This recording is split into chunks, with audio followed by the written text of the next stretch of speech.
Pemirsa, kita masuk ke berita yang pertama. Ratusan mahasiswa yang hendak mengikuti kuliah kerja nyata divaksinasi COVID-19 dosis kedua. Pemberian suntik vaksin terhadap mahasiswa ini dilakukan bersama dengan vaksinasi pada dosen dan juga staf kampus. Inilah mahasiswa di salah satu kampus swasta menunggu giliran untuk mendapatkan vaksinasi COVID-19. Yang digelar di aula kampus. Pada kegiatan ini, petugas vaksinator dan pihak puskesmas melakukan vaksinasi secara langsung kepada para mahasiswa yang akan KKN, dan pihak kampus mengaku sangat terbantu dengan kedatangan petugas vaksin. Selain lebih nyaman, penerapan prokes pada kegiatan vaksinasi juga lebih terjamin.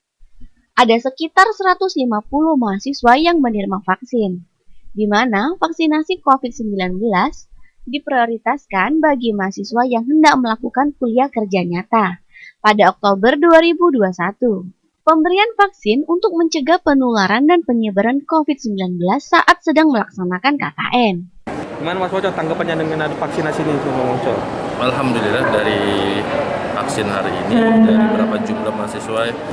Kalau jumlahnya untuk hari ini direncanakan 200 sampai 250 mahasiswa.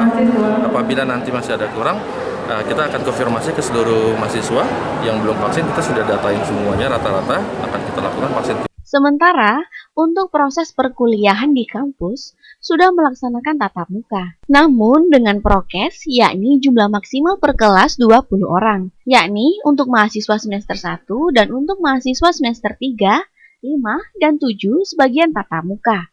Ada juga yang secara daring. Rajab Silampari TV melaporkan.